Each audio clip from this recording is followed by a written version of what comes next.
whoever A, with intent to threaten the unity, integrity, security or sovereignty of India or to strike terror in the people or any section of the people, लोगों को डरा देना, strike terror in the minds of the people that people become extremely scared, or you're threatening the unity, integrity, security or sovereignty of India in any which way, denying or cause the denial of access to any person authorized to access computer resource. आपने government के computer resources को hack करके shut कर दिया, right?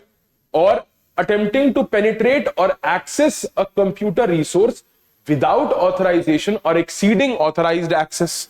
You have some access, for example, let us say जैसे अब internship निकली है in the Ministry of External Affairs, you have certain access, you are exceeding your access. That means you are actually viewing those things which are above your clearance level, right? Or introducing or causing to introduce any computer contaminant. Now, what is a computer contaminant? You can call it a virus in a very, very simple language, right?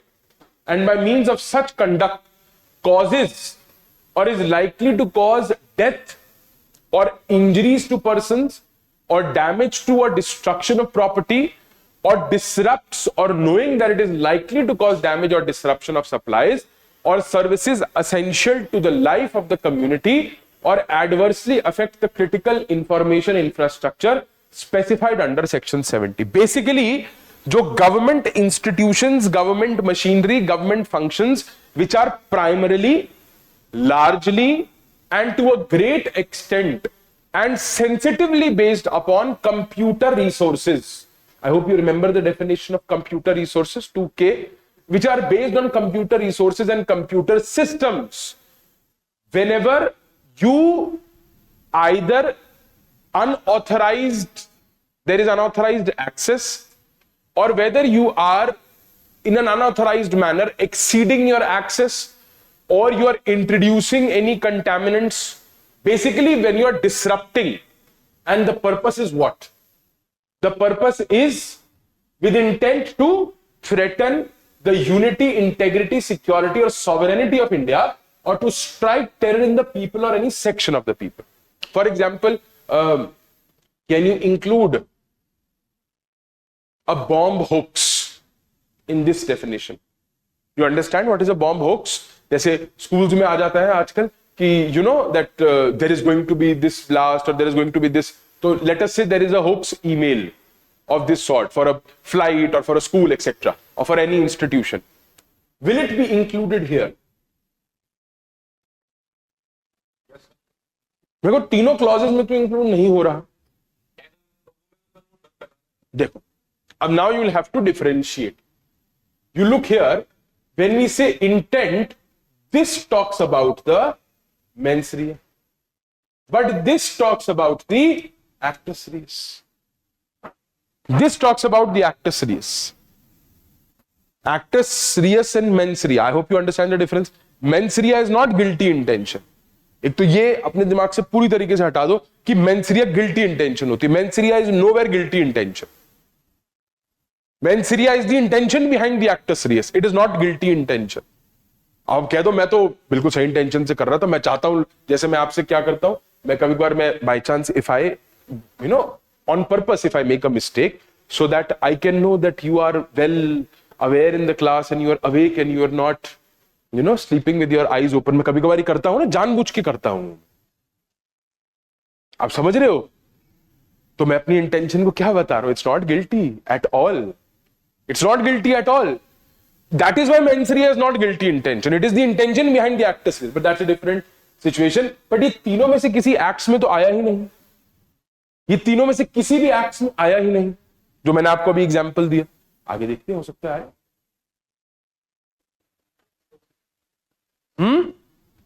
Clause B देखिए. knowingly or intentionally penetrates or accesses a computer resource without authorization or exceeding authorized access and by means of such conduct obtains access to information, data or computer database that is restricted for reasons of the security of the state or foreign relations. और कुछ बहुत sensitive data है, you have accessed it, right? आगे देखिए. और any restricted information, data or computer database with reasons to believe that such information, data or computer database so obtained, जिसका आपने access लिया, may be used to cause or likely to cause injury to the interests of the sovereignty and integrity of India, the security of the state, friendly relations with foreign states, public order, decency, morality. ये public order, decency और morality आपको और कहां देखने को मिलते हैं एक साथ?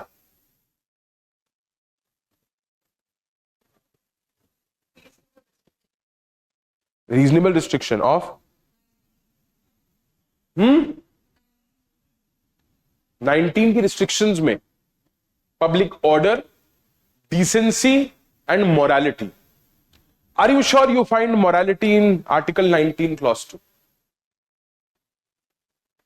Or do you find it in Article 25 of the Constitution?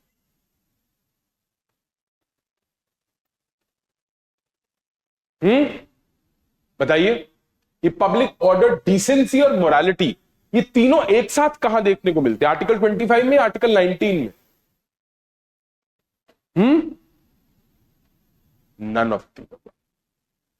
ना तो आपको आर्टिकल 19 में एक साथ देखने को मिलेंगे क्योंकि वहां मोरालिटी एज सच आपको नहीं एक एलिमेंट मिलेगा, और आर्टिकल 25 में जहां आप देखोगे वहां आपको हेल्थ मिलेगा, public order, health and morality. You will not find decency there.